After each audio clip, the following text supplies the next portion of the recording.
Барлықтарыңызға сәлем, каналға тіркеліп, лайк басуды ұмытпаңыздар. Өгей шеше. 7-ші сыныпты бітірген жылы біздің ауылға бір ерекше бала келді. Аты Ербол. Әкесінің бауыры Нарынқолда тұрады екен. Ерекшелігі сол, орысша таза сөйлейді. Гитараның құлағында ойнайды. Дауысы да әжептәуір. Кейде біз естімеген ақындардың өлеңдерін оқиды. Өзі біздің әулетке құда бала болып келеді екен. Сондықтан алғашқы танысқаны да, кейін жақын досы да мен болып шыға келдім. Соншама өнерлі, ақылды болғанымен, үнемі көздеріне мұң толып, көңілсіз жүретін. Өмірдің өзі ерте есейткені көп әрекетінен байқалып тұратын. Сол бала ауылда бір айдай аунап-қунап болған соң үйіне қайтуға жиналды. Кетерінде маған қолқа салмасы бар ма? Біздің ауылға жүр дейді. 10 шақты күн демалып қайтасың. Қапшағайдың суы іргеде тулап жатыр. Суға түсеміз, балық ұстаймыз. Ойланып қалдым. Барғыма келіп тұр. Каникул біткенше әлі 2 ағай бар. Ерболға да үйреніп қалғандаймын. Үйдегілер алғашында қарсы болғанымен ойланып әкем келісім берді. Барсын, деді, 2 қолын қалтаға салып, сенделіп жүргенше демалып қайтсын.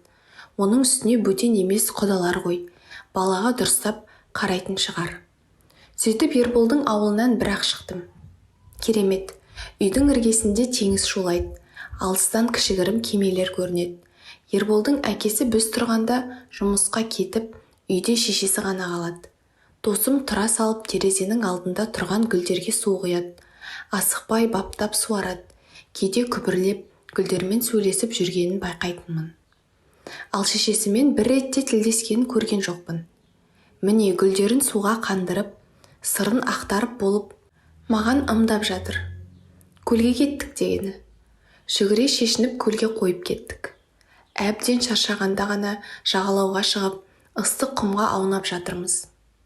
Ербол деймін. Сен шешеңмен неге сөйлеспейсің? Ол кісі де үндемейді. Ол менің шешем емес, деді досым арқасын күнге беріп жатып. Анам 2 жыл бұрын қайтыс болған. Әкем маған қарайды деп, мына кісіні үйге кіргізген. Өгей шеше болды ғой, дедім мен. Кейде ол да туған анаңдай болып кетеді деуші еді. Жақсы болса жағаласып, нем бар, деді Ербол, жұлып алғандай. Үйге енгеннен анамнан қалған дүниелерді жоюдан бастады. Байқасаң, үйде анамның бір суреті көрінбейді. Бәрін тығып тастады. Қалғаны анау гүлдер ғана. Анам гүлдерді өте жақсы көретін.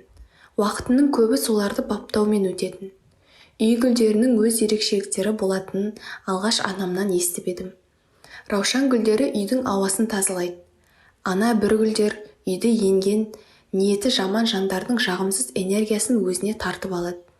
Шешем өмірден өтерінен 2 күн бұрын мені шақырып алып, маңдайымнан сипап, кемсеңдеп жатып, балам, ақылды бол, гүлдерімді қарай жүр, дегенін ұмыта алмаймын. Үйдегі гүлдер анамнан қалған жалғыз естелік қой мен үшін. Ербол аунап түсіп, бір уыс бұлт шоқ көгілдір аспанға қарап үнсіз жатты. Мен де мазаламадым. Гүлдермен күнде неге сырласатынын енді түсінгендеймін. Күндер осылай өтіп жатты. Ерболдың гүлдеріне су құйып, күбірлеп әңгіме айтатынына да көз үйренді. Бір күні күн батқанша балық ұстап кеш қайттық. Үйге кіре бере досым аңырап қоя берді. Гүлдерімді құртыпты. Терезе жаққа қарағанмын. Обалай, таңертең жайнап тұрған гүлдер бүрісіп құлап жатыр. Айқайды естіп, түпкі бөлмеден өгей шеше шықты.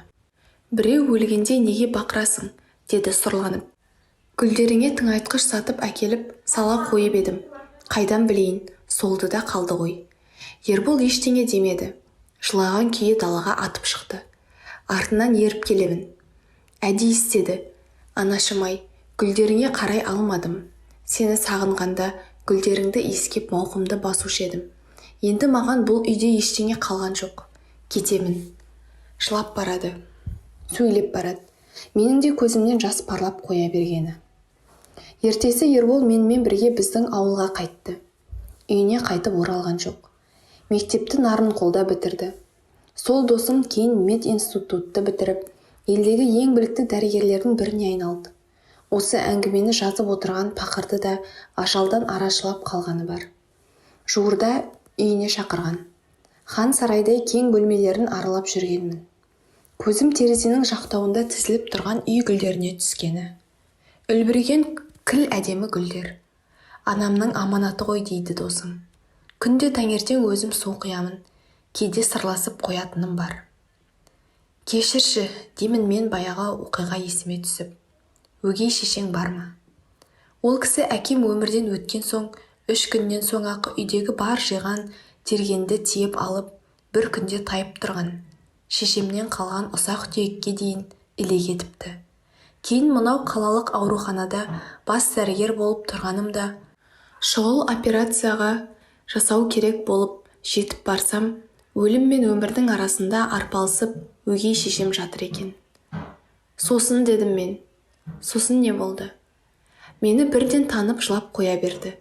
Өміріме қасірет сыйлаған, анамның аруағымен алысып, гүлдеріне у сеуіп өлтірген, онымен қоса менің де балалық шағымды өлтірген адамның өмірі менің қолымда тұрды.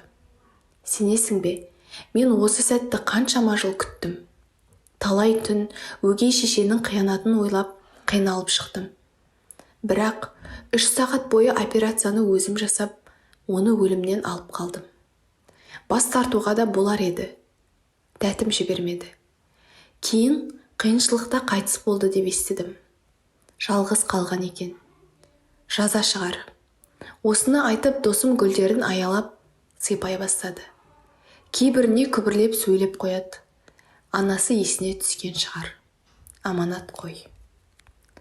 Назарларыңызға рахмет. Каналға тіркеліп, лайк басуды ұмытпаңыздар.